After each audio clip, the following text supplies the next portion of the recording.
reach out, that your skin can bring you so much pain. Now I hear you say, you got the best of both ways. Won't you come and take a walk in my shoes and tell me if you take my... Welcome Inside Running Podcast listeners to a very special episode. We are on a boat brought to you by Brooks, which is called the Hyperion Houseboat. I can see the Opera House out my back window of this boat at the moment. I've got about 50 people sitting in front of me. We're rocking from left to right. I never thought in all my time when we started this podcast 7 or 8 years ago that this situation would arise, but I am so happy to be with you here tonight alongside my two co-hosts, and we're going to be previewing the Sydney Marathon. We're going to be hearing about some Brooks shoes. We're going to hear from a Brooks athlete, and hopefully have a couple of laughs while we're here. Welcome my co-host. He's sitting to my right of me, Bradley Croker, the 217 marathoner. Welcome to the Hyperion Houseboat, Croaks. Thanks, Brady. What an experience. Very different from the Broadbeach Bowling Club that we hosted our first live show from. It is quite different. You do love bringing up that joke as well. Every time we do a live show, he hates the Broadbeach Bowls Club for some reason. I just think it's awesome, though, the different places that we've been able to do a live show, but this one definitely takes the cake. Looking out to the left, Luna Park, awesome. Yeah, so cool. My other co-host, he went to the 2019 World Championships. He was the only male we sent in the Australian team for the marathon. Julian Spence has had some success on the Sydney Marathon course before, so I'm looking forward to previewing the race with you. Welcome to the Hyperion Houseboat. Yeah, thank you, mate. There's probably a little bit of credit due to Brooks here, I think. Sorry, this mic's very blingy, but every brand up here this weekend is doing the same old thing, and how cool of Brooks to sort of think outside the box and grab a boat, take a lot of people out of the harbour, and it's nice to see some innovation within the industry. It is very, very cool. I feel like it's a bit of an arms race for all the brands this weekend, like who can do the coolest thing. Pip did say this was her idea, so we need to give her all the credit. So thank you, Pip, for housing us on board today. Sydney boys, first impressions. Did you both come up here today? We're talking on the Thursday by... Yep. Yeah, I drove up this afternoon from Canberra, staying over in Kensington. I love Sydney. I actually lived here for 8 years during my uni years and a few years after, so it's good to come up. I don't spend that much time up here anymore, but looking forward to everything this weekend's going to showcase. And Moose, up from Geelong today, or the little surf coast? Yeah, today, so get out of the airport and into the traffic down to Bondi Beach. Got out of the car, said, I hate this place, it sucks. This is the worst traffic I've ever been in my life. And then you walk out and you check out Bondi and you think, oh, it's not too bad, is it? Then get in another Uber and head over to the Rocks and get out and think, this place is the worst place I've ever been. And then look out over the harbour and think, gee, Sydney's got some things going for it. What are your plans for race day, Croaks? Because we did just do a shakeout, we tested out some shoes. That's probably like the first time you've ran in a week and a half. Straight into a shakeout run? Yeah, it was nice of Brooks to host my return to running rehab program tonight. My plans for race day are to watch the race from our accommodation. So we're right on Anzac Parade, which is like the 20k and probably the 26k mark of the course. We've got a balcony one level up overlooking Anzac Parade. Have the TV on and then cheer from the balcony. And Moose, like 6, 8, 10 weeks ago, you were this was an A race for you. You were planning to race the Sydney Marathon. As I said in the intro, had some success here in the past. Whenever big races put up big money, you seem to be attracted to them. I've seen a couple of Great Ocean Road wins over the year for that exact reason. But kind of it's going to look a bit different for you this coming Sunday. Yeah, had some trouble leading in after Gold Coast. Had a little bit of recovery after that. I was quite sore and then did my back. Had 2 weeks off with that, then got flu, had a week off with that. So all up, hasn't been the best leading, but I'm really pumped for the Sydney Marathon. Like I for some reason just got really up and about when they announced that it's major. Had a great experience here last time. I think the organiser changes they needed to bring it into line with one of the best in the best in the country maybe, and up there as a competitive major experience. So I still want to go and experience it, get around, feel the vibes, that kind of thing. You and I, we're going to be feeling all the vibes Sunday morning. It's going to be good. I'm going to become one of those woo girls or boys. You know, the ones that go through every drink station? And they're like, woo, woo. Poor Moose. That's gonna be me and you. Like I said, there's no way I can spend more than an hour with you at a time. You say that, but we've spent the last 7 years every Monday night with 2 hours together. So I think it's just a line you pull out. Yeah, but I mute you for half an hour. Hey, I want to play a bit of a game with you two. So we've got some amazing Australians in action over the next, on Sunday morning. I want you to pull a name out of this hat for me. We're going to go women first. Pull a name out of this hat, and then you're going to debate with me why that person is going to be the first Australian across the line. Actually, pull 2 names. Hopefully you get a male and a female. Tell me if you, or put it back in if you don't. Come on, Croaks. Yeah, alright. Alright, you got 2? Which leaves 2 for me. Moose, you want to do females first? Because this is the race of the century, isn't it? I'm not sure. We're early in the century. I'm thinking that perhaps, so I got Leanne Pompiani, who is going to win the Australian mini race. Because it's not the real race. We're talking about the race, but it's actually we have some superstar runners here who the Australian girls will have to get have to be a great day for them to be competitive with the likes of Safan Sun.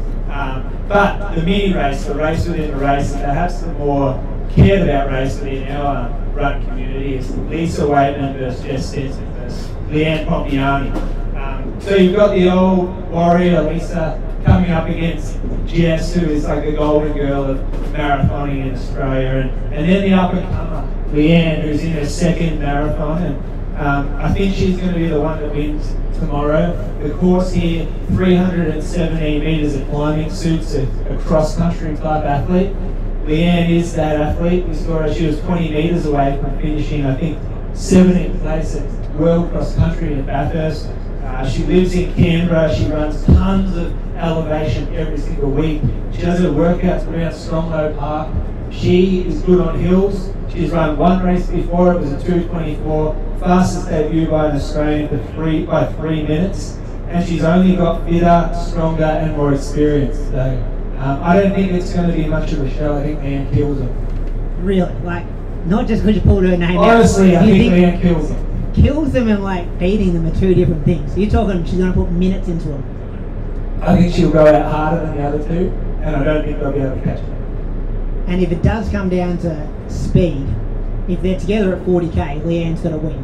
Speed over the marathon is totally different. We saw that at the Olympics, the female marathoners.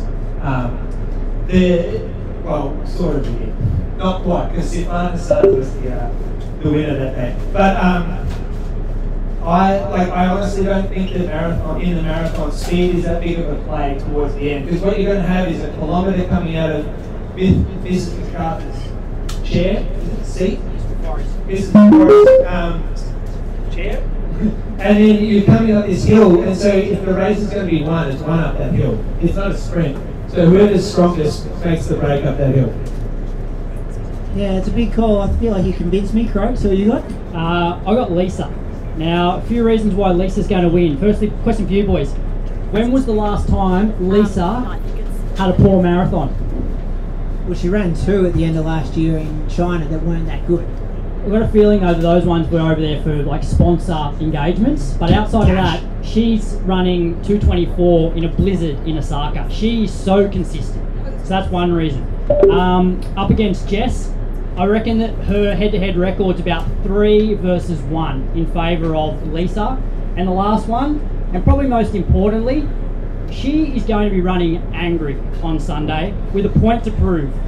We all know what happened last year in the lead up to the Olympics. Was left off the team when had probably done enough to make the team. So she's been looking for redemption and to show people that she actually deserved to make that team. So she's had this circle for the last year. And we know when you make something really personal, like the times that Moose has run his best marathons, it's actually meant something to him. So when the going gets tough, 35k in, she can dig into that, how much it means to her, and that's the reason why she's going to win, because this means a lot to her.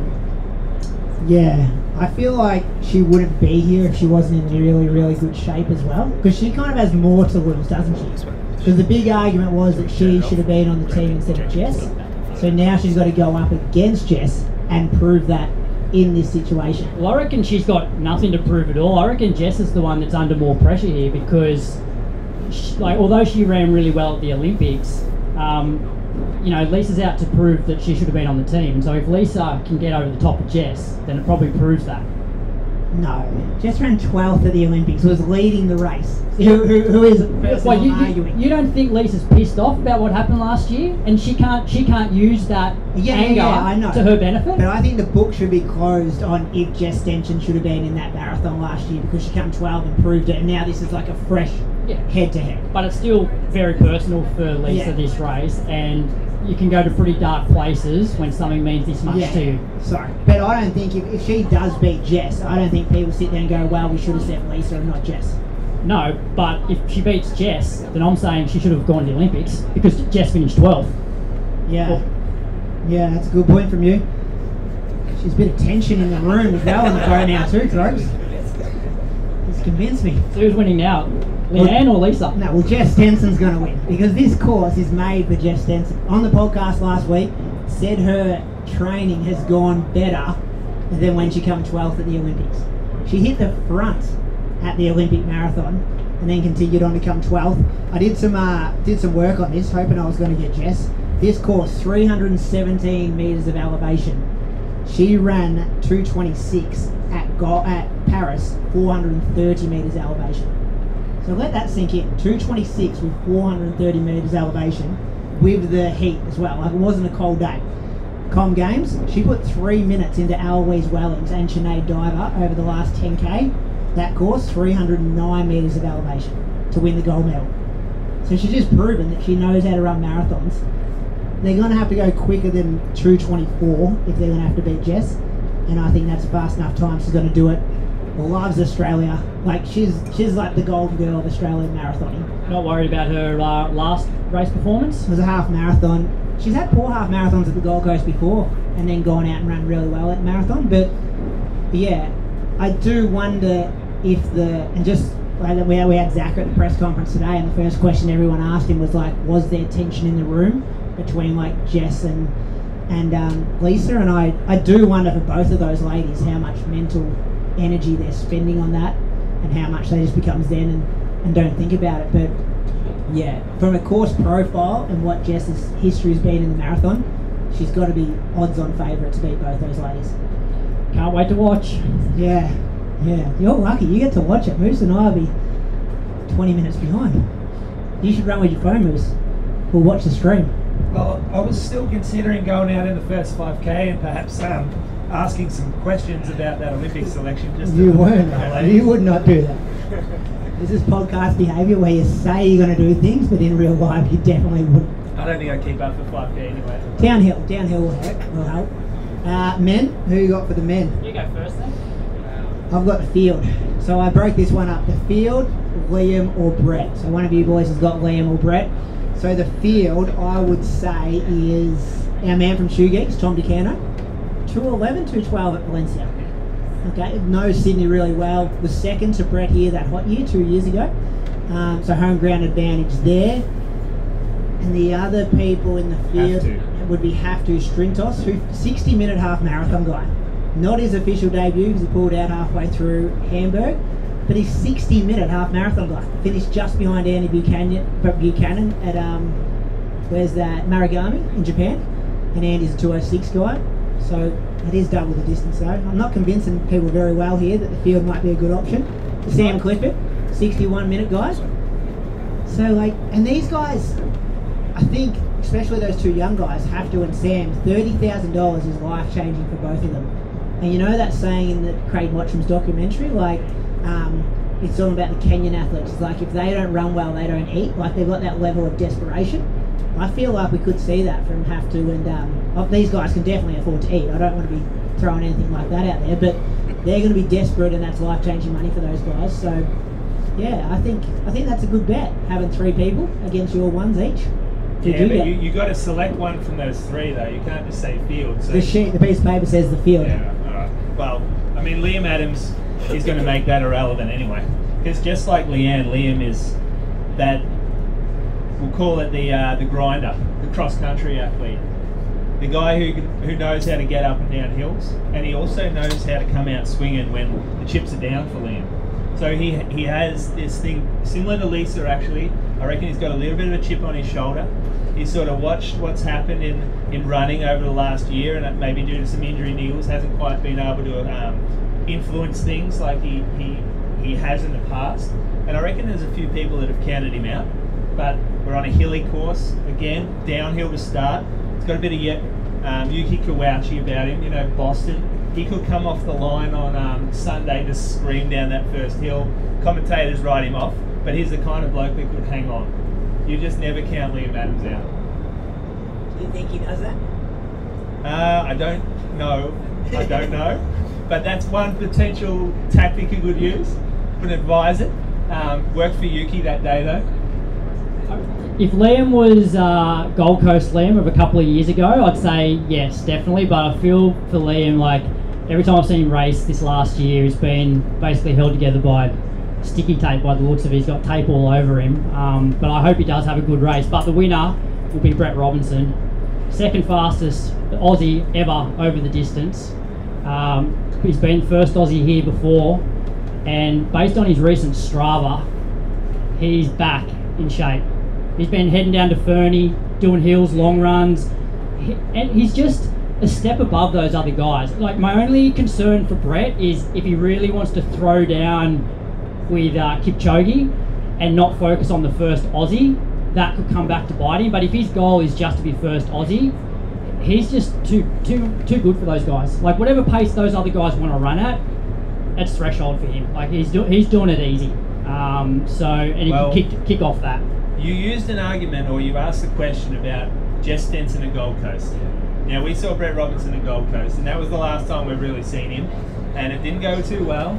But I've seen his Strava since then, and it's impressive. I've seen Jess's too. What, the 1 run a week she puts up? And it's an impressive run.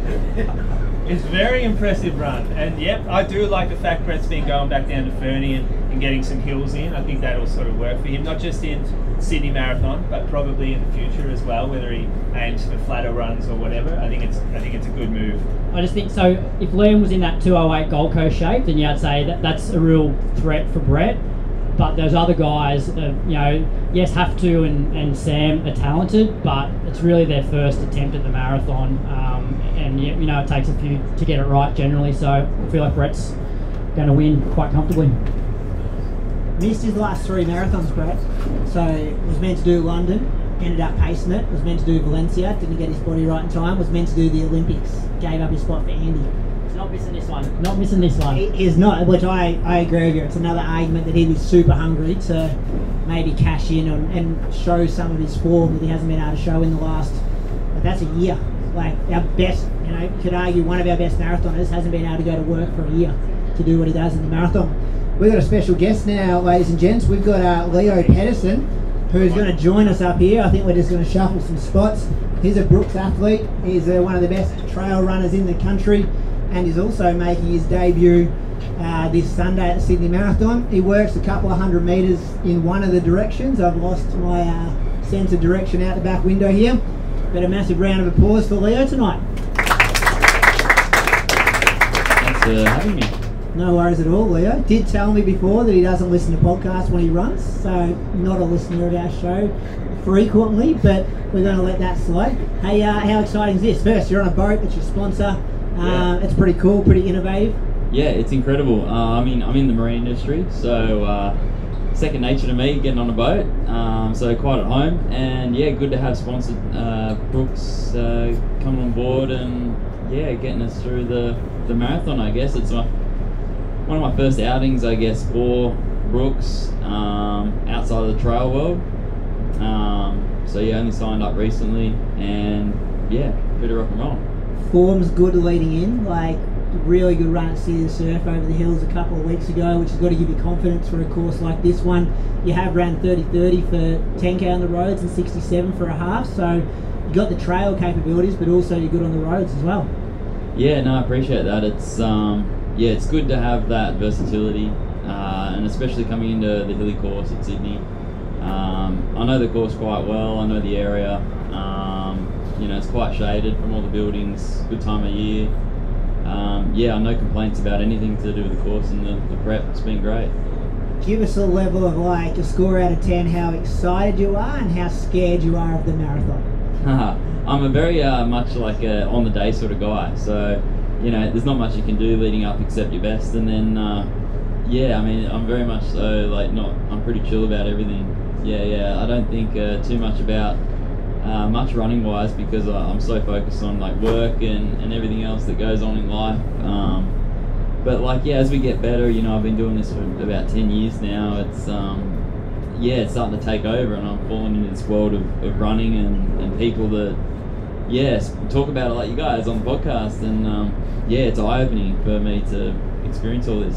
What about for listeners out there who will run on the course? Like, can you give us some local tips about where you're potentially going to feel amazing, where you're going to feel like you're struggling, like mentally, where it might be tough out there on the course as well? Yeah, I mean, there's a long out and back through Moore Park area, I think, and then we end up running around Centennial, which is quite therapeutic, I guess, because it's a bit of a loop come around. But yeah, once you get down anywhere around the harbour, you do get quite a lot of steep pinches around Piedmont area and that sort of stuff. So yeah, always be careful of that. Yeah, don't burn your bridges too hard, especially when you're going over the bridge early on, and that's it. Don't recommend banking time early in that first like 3 to 5k? Not particularly, no, because you got to always save it for those hills. Like coming from that hilly trail running background and doing all the trail runs that are up to 2.5 hours. Yeah, a lot of the time you're prepping on the downhill, consuming gels, getting ready, and then that's when the race starts. So yeah. Hear that, Moose? Be patient. You and I, first 5k. Oh. So, Leo, you've come over to the roads. Obviously, it sounds like you've been on the trails a lot. Yeah. How do you get that sort of trail running in when you work in like this concrete jungle of Sydney? Yeah, no, good question. I mean, I live sort of on the Lane Cove National Park side of Sydney, so there's a lot of trails around there. My coach lives out at Dural, so we've got some national park areas out there. So yeah, it's within an hour, I guess, of Sydney, most of my runs, and yeah, get amongst the bush and that. So. And what is it about the roads that has drawn you across? Oh, the speed and everything. Yeah, trail running I kind of fell into as a bit of a niche from mountain running. So, you know, not being the fastest junior or, you know, coming back into running, I guess, in my early 20s, it was an area where I could excel at. You know, not many people did it. You know, purely based on that, I ended up going to world champs races and all that sort of stuff, and probably why I kept running, to be honest. Oh, I love that you've, I love that, like there's a lot of trail runners out there who, they stay on the trails because it's a little bit of a small pond, and they can be a very big fish in that small pond, and then you'll come over, I guess, the ego's not there for you to come over to the road and go, let's test myself over here. And maybe I'll come like 10th Australian or whatever when you would be the first in any other trail race. So that's noble of you. And we love that. That's great. Yeah, thanks. Yeah. So what are your goals for the weekend? I'm thinking of hanging out with you guys. On the balcony in Kensington? Yeah. It was very appealing. No, look, I'll just take it easy. I think go for like 2:35, 2:40. I always thought it would be fun to just do something like in a suit and do that Guinness World Records thing. So there's a fair chance I'll probably rock up wearing a nice dapper blue suit with a Brooks logo on it. So look, if I beat you with the suit on, jeez, you might not live that down. And how do you balance do you train purely as a mountain runner but enter races on the flat, or do you, in your training week, have a combination of both? Like, how do you balance that? Yeah, I pretty much do standard hill session every week. I'll do 3 sessions a week, 3 to 5 minute reps of any description. So it could be a K, it could be a bit further, be it flat or treadmill sort of style work. And then longer session on Saturday, could be up to 15 minutes, 15, 12, 10, something like that. Just undulating. Do a lot of grass reps on the golf course nearby. Yeah, so there's a public golf course, so everything is undulating. The hill work I do is Stairmaster mainly, Yeah, because you can't get the steepness out of that, so you'll do like a Stairmaster treadmill bike session, and yeah, use a lot of the bike and Stairmaster to build the quads up. Hyperion Elite 5 for the race day shoe? I haven't run enough in it over the longer distance. I'm going with the 4, which I wore a lot. Obviously, when I was testing out the Brooks stuff to decide whether I'd go with them. So that's a shoe that fits my foot quite well because I've got bunion and toes doing this and that, as we all kind of do. So yeah, that, and obviously the Hyperion Max 3 has come out, which again, fantastic trainer, super comfortable, love it, but just haven't done the K's in it yet to be confident. But yeah, really loving that, the 4, and the upper is just, I don't know if you guys wore the 5s today. Did you wear the 5s? Yeah, I did. Yeah, I really enjoy the upper. They put a lot of work into the heel cup, which for me is like, I've got quite a skinny heel and the foot slips around a bit. So like it is a definitely improvement on the 4, which I'm looking forward to. You want to stay up here with us because we're going to review a couple of different shoes. Moose is the resident shoe dog on this podcast, but I'd love to pick your brain about a couple of experiences you've had in them as well. Moose, I'll give you this mic. You start by telling us what these shoes are, who they're suited to, where they'd sit on the wall, all those kind of things that you do every day for your job. All right. So I'm going to preface this, and I've said it before, maybe the Brooks people haven't heard it yet, but this is the first performance shoe from Brooks that I've actually really wanted to wear.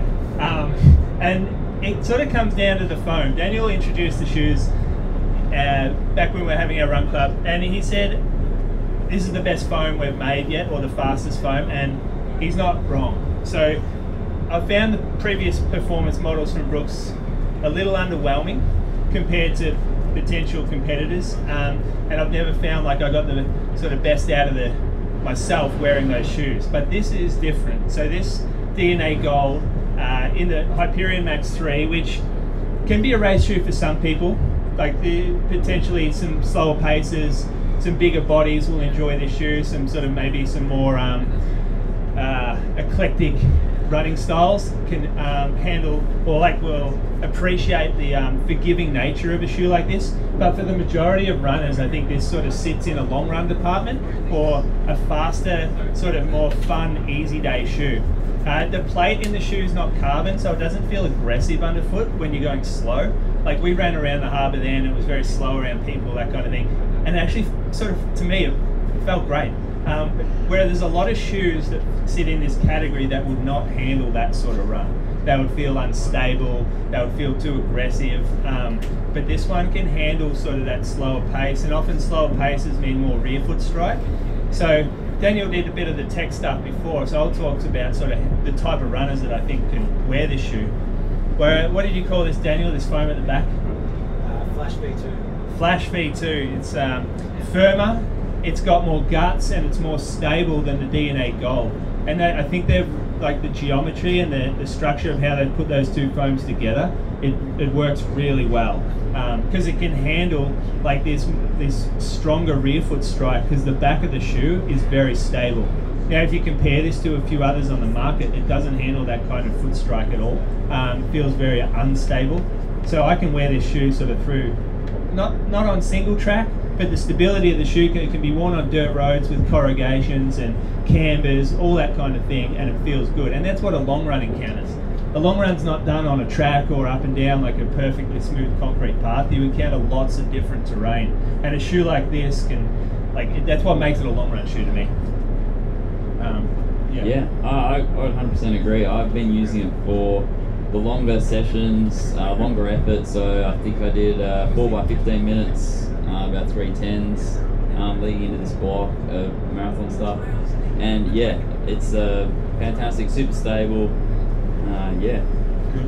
But then, what Brooks is always... my experience with this as well, it was so good to be in something that wasn't super plush and soft. Like I think, and the minute I saw Max, that was my perception. I'm like, oh, here we go, another maximum shoe that's going to be super squishy. I put it on for like a second run of the day, my first run in it, and I was like, oh, this isn't what I thought was meant Max. And it wasn't until I actually got rolling in it, and I was like, I messaged you guys, And I'm like, because you guys in our message group, Zachary was in there. I was like, I don't know what you guys are talking about with this shoe, because I was testing it at like 5-minute pace, and then I got rolling on a long run at 4:10 pace, and I'm like, now I get it. This shoe is that firmness and that rocker and hitting it in the right spot. Very like up there at the moment. If I had to pick a shoe to go for 20-25k in, going to get rolling, going to run a bit of croaker pace towards the end, it's that perfect one. And cosmetically, I have the white on like green one, beautiful looking shoe. You can wear that to the cafe after a run, Moose, and people are still looking at you, just like you got a good set of wheels on. Gross, any experiences?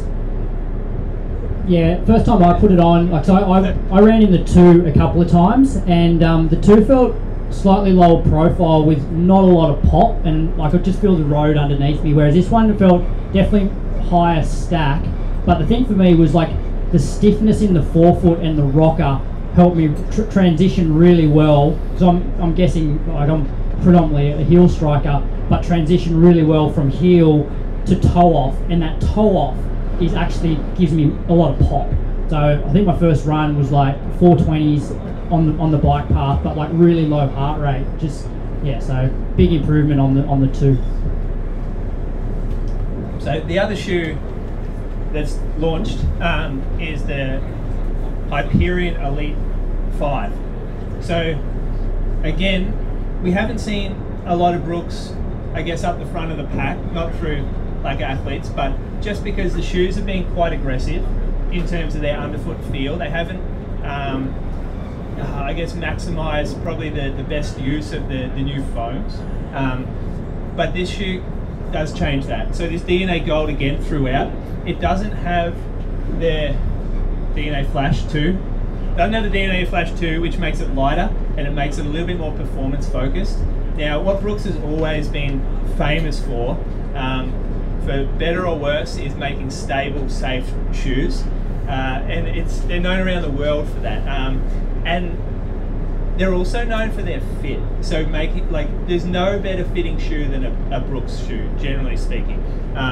And this is the first race shoe that fit, to me, again, I put on and it feels wide, and it almost has this training shoe fit around my foot, and it doesn't feel aggressive, and I'm not getting pressure anywhere.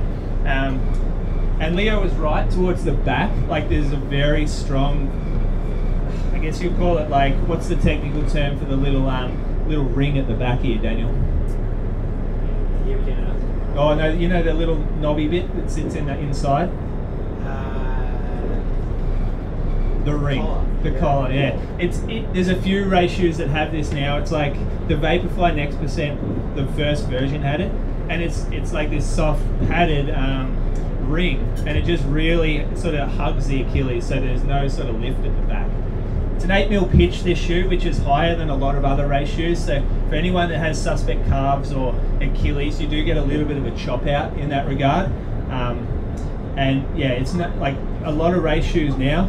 Through the bottom, you'll find that they make these massive channels, and lots of the midsole is cut out, which creates a really unstable, kind of awkward experience, especially if you're either a heavier person or you strike like a little off center.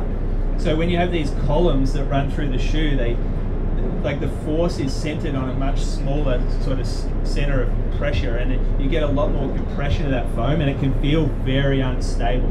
So Brooks has decided to take the stable route here, fill in that foam, and you can certainly feel it. So this can, again, it's a race shoe, but it can handle slower paces because of that. It can handle a wider range of foot strikes than some of the more aggressive race shoes on the market.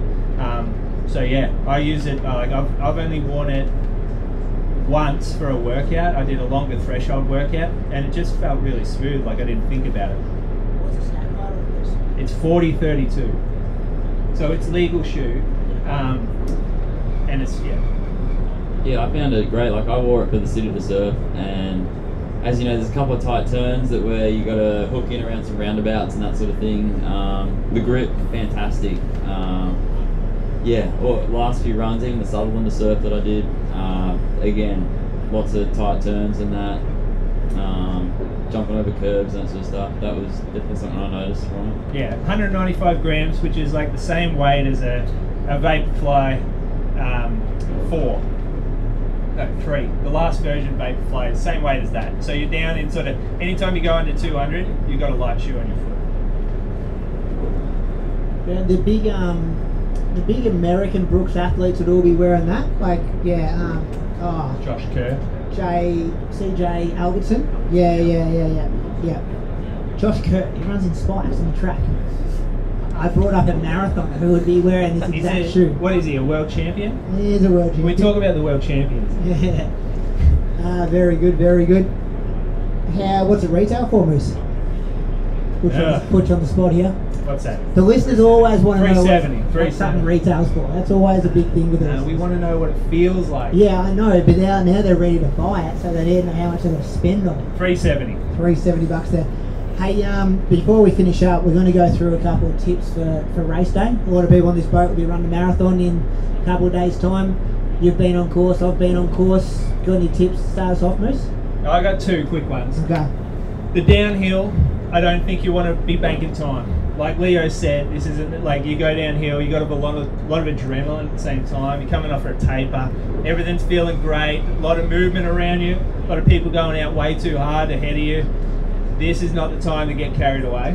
This is where you bank heartbeats, and you're going to use those heartbeats later in the race when you're coming back up the hills, when you're starting to feel a bit tired. That's when you want to be tapping into the credit that you've accumulated. I've got one around rhythm. So like there's a lot of twists and turns on this course, and when I paced the lead females here last year, one of the big things I noticed was you go through sections where you feel amazing, and then you take a tight turn and got a bit of a pinch and you feel shocking. In the space of like 500 metres can go through those emotions, and you've almost just got to not overthink it. Just be like, all right, I've got to slow 10 seconds for this K, and then I can pick it back up again, and let the course, you got to feel the course a bit, not be a sucker to your watch. So there's going to be times when you run faster than your K splits going downhill. There's times when you come out of a tight pinch and all of a sudden you feel like your rhythm's gone. Don't get too caught up in the moment thinking about that, and just trust that, read those signs for your body and adjust out there on the race day. But yeah, this isn't Melbourne Marathon where you got 5 or 6 Ks in one direction, then you do a U-turn. Like, it is quite twisty and turny, and your rhythm will get broken, so totally expect it. Yeah, similar to that, it's more about maintaining a similar effort over that, especially that first 30k, because you are going to have ups and downs, so the pace will fluctuate, but you want that first 32k to feel easy. And my 2 signs that it's easy are, you're basically doing a tour of Sydney for that first 32k. You can take in all of the sights. If somebody's cheering your name, you're not head down, you're looking up going, hey, how you going? The other one is, you're more than capable of having a conversation with people around you. You don't have the blinkers on thinking, yeah, I could talk to them, but I need to really concentrate on holding pace here. If you can chat to them and not have to worry about holding your pace, then you're in the right zone. Another one, keep on top of your nutrition early on when it's easy to digest stuff. Think about how many activations you're going to go to in the next 48 hours. Maybe tick this off as your activation for the Sydney Marathon trip, because you can spend a lot of energy, walking around the expo, going to different shakeout runs to get a free t-shirt or whatever it is. Like, yeah, I'd be ticking this one off and then focusing over the next 24, 48 hours on getting the carbs in, getting hydrated, keeping your feet up, not spending any extra energy that you want to be saving for race day. Because a marathon's bloody hard. Like, you need as much energy and have your legs feeling as good as possible for what's going to happen on Sunday morning. All right, last one for me then is, you save some energy to appreciate the finish line that you're about to come into, because this last downhill that you go through down the long road, long downhill, and then you turn the corner and you see the opera house, and you're running through like a full straight line with crowd, and you've got an amphitheatre sitting on the steps of the opera house. It's the best finish line I think I've ever run through, and I can just imagine how deflating it would be if you were coming through there not happy or very uncomfortable in your running. So I know it's like we like to exhaust ourselves and all that, but I think it's the finish line worth like drinking in. And just one more piece of advice for me, and this is particularly for people that are going to attach themselves to pace groups. You got to remember that the person that's pacing the 3-hour group It's probably a 2:30, 2:40 marathoner. So they have the ability to run 4:15s, whether it's uphill or downhill. So yes, you can use those pace groups, but just be conscious that they may actually just run 4:15s the whole way, and you don't want to be doing that up a hill. So focus on your same effort. That's all from me, Leo. Good luck. Have you got any questions about anything to do with this guy next year? He went to the World Champs for this event. Like, do you need That's incredible. I don't know how many marathons he's ran in a suit, but but yeah, any questions? Oh, Anything shaping you want- maybe. Oh, Yeah, that's a dark get path. the body guide on all areas. Yeah. Yeah, in terms of questions, yeah, look, it's going to be eye-opening, I think, for me, I guess. The straight-out effort, there's no hills, there's no downhills to recover on, really, in the scheme of things. So, yeah, tips on, I guess, the consistent effort. Do you have to tune out that much? Is that really the case? I don't think you have to tune out. I just think you have to be disciplined. So you have to understand the decisions you're making. Staying focused and having, like, that's where I think having kilometre splits or whether it's 5K splits showing up keeps you engaged in what's happening. And it can break you out of the wrong type of focus as well. So I don't mind having splits showing up on my watch just to keep myself ticking over and understanding what's happening. Like, I had a coach who always told me, like, the first 30K you're sitting on a couch. So you're taking in what's around you, you're watching the runners next to you, like they're a TV show, but you're not engaging with that, what's going on in that group. You're there being comfortable watching it. And then at 30K, you can get off the couch and you can start to engage. So I always, that's my thing, is 30K, we're on the couch. Actively watching The Simpsons or something like that. Just around, just people watch. Just people watching is great for these marathons. Like, you don't have to get carried away, but like exactly what Brad said, you have to be able to, if you can't see what's happening in the crowd, or if you're struggling to sort of get a gauge of what's happening within your group, you're probably working outside the effort you need to be for the first 30 kilometres. Good luck, Leo. Good luck. I've got a question for you, Brady, and you, Moose. We haven't really spoken about the top end, like the Kipchoge, the Safan Hassan. It's, not known as a super quick course. Do you think they will actually get after it and try and chase the time, or do you think it'll be really tactical? And how scared do you think Kipchoge is of the hills? Always does flat, fast marathons. Went to Boston, got found out, pulled out of the Olympic marathon, which was hilly. Like, he's got to have some demons there. And the pressure. Yeah, no, I agree. They're with wheeling him out everywhere for press conferences and stuff. Like, he must be getting tired. This isn't a lay down field either. Oh, I know. Yeah, this field is stacked, and this field will not it won't be slow. It won't be a couple of guys thinking that they can just brain everyone at the end. I think we're going to see some fast times on Sunday. It's going to be perfect weather. 300 meters, it's not crazy slow. Like 300, it'll over 42 kilometers, it's actually not that bad. This bloke's probably running like 2,000 meters plus over 42 kilometers. 300 is nothing, it's flat track. Yeah, and it's all in, well, not all of it, but there's a lot of it in a certain amount of Ks, and then it flattens out a bit. I think they'll go hard, because they often sit in those elite athlete meetings and say, yep, we're going at 203 regardless of the weather, regardless of the course. 3 or 4 of them will pull it off. Maybe not 203, but we'll run quick, and then there'll be a whole lot of carnage. And I think that's where you see Brett Robinson might be 18th at halfway, and he finishes 7th. And we sometimes see a lot of these athletes as well, when things aren't going well, they pull out. I remember one year I paced and we were picking up random Kenyans and Ethiopians in Centennial Park that we couldn't find. It took like 2 hours to get back to the finish line because the DNF rate was just huge. So yeah, I think the same in the females race. I think there's a 217, 218, but I think a few pop, and then Jess and Lisa and Leanne, same thing, becoming 15th at halfway and they finish 5th. And Jess kind of said that on the show a couple of weeks ago. Like, she still wants to be competitive with the elite field, not just the Australians. I reckon if Kipchoge wins, it won't be. Remember a few years ago, like he'd go to Berlin and it'd be him and his pacemakers, and after 20k he's on his own. he'll probably run this more like how he's won his Olympic medals, where he'll sit in, and if he's strong enough, he'll kick away in that last 10k. He's not the Kipchoge of running away, putting minutes into fields anymore, I don't think. But great he's in the country. Like, they couldn't have got two better headline athletes than Safana and Elliot Kipchoge. And it's going to be exciting. Ladies and gents, that's it. We're done with the recording. Is there any Q&A? You can pause that, Zaka. Now anyone?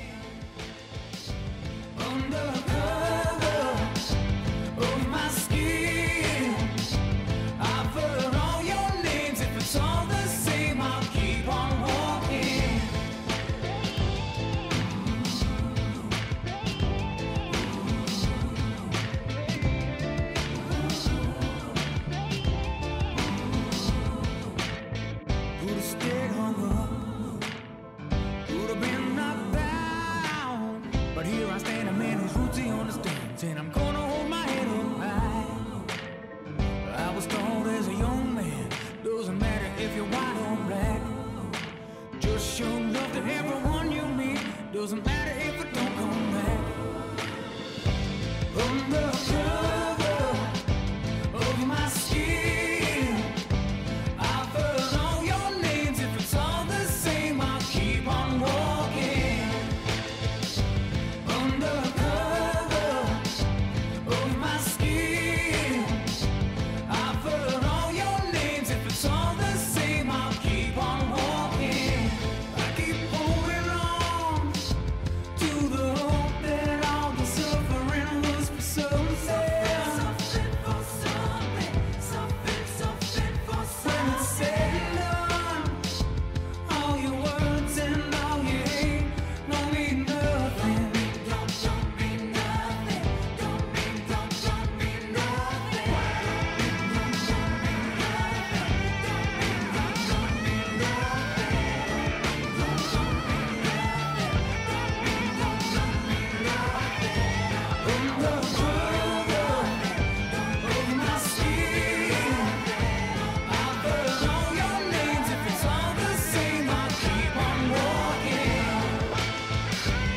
Undercover